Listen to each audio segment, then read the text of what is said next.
This video will be discussing about tetanus. ठीक है, तो ये जो टेटनस होता है ये एक अक्यूट डिजीज़ होता है जो कौन कॉज कर रहा है, क्लॉस्ट्रीडियम टेटानी। ठीक है, तो ये क्लॉस्ट्रीडियम टेटानी के कुछ स्पोर्स होते हैं, ठीक है, कुछ टॉक्सिन होता है। ओके, तो ये जो टॉक्सिन्स होता है ये टेटानोस्पाज्मिन और टेटानोलाइसिन होता है। ओके, तो what does tetanospasmin do, it inhibits the presynaptic neurotransmitter. ठीक है, तो अब स्पाइनल कॉर्ड के अगर प्रीसिनेप्टिक न्यूरोट्रांसमीटर इनहिबिट हो गए तो कौन से सिग्नल्स आएंगे पता है, तब आएंगे अनअपोज मसल कॉन्ट्रैक्शन वाले सिग्नल्स। ठीक है, तो मसल कॉन्ट्रैक्शन बढ़ेगा।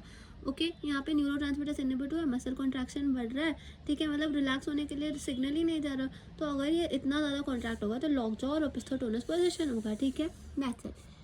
तो basically it is characterised by muscular rigidity and painful spasms of voluntary muscles. Okay, done.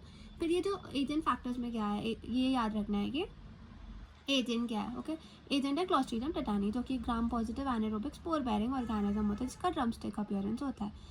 Okay, तो ये क्या बोल रहे हैं कि अगर मैंने ऑटोक्लेव किया ना 121 डिग्री 20 मिनट्स के लिए, तो ये सेंसिटिव होगा।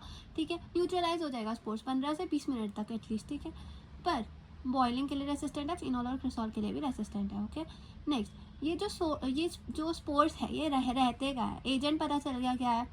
ठीक है, इसका इंट्रोडक्शन में हमने देखा कि क्या करता है ये। ठीक है, मसल स्पैजम और रिजिडिटी। ओके, इसके बाद reservoir of infection, soil is the main reservoir of spores. Okay, spores are also present in dust and other inanimate substances.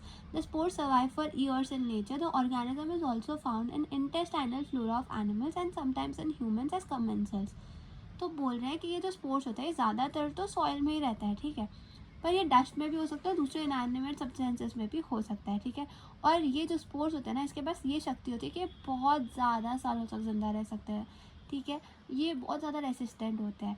और ये जो ऑर्गेनिज्म है ये एनिमल्स में भी इंटेस्टाइनल फ्लोरा में पाया जाता है। ठीक है, और ह्यूमंस में कमेंसल्स की तरह, मतलब जैसा हमारा भी फ्लोरा होता है इंटेस्टाइनल फ्लोरा, वैसे एनिमल्स के इंटेस्टाइनल फ्लोरा में पाया जाता है। ठीक है, और ह्यूमंस में कमेंसल्स की तरह। ओके।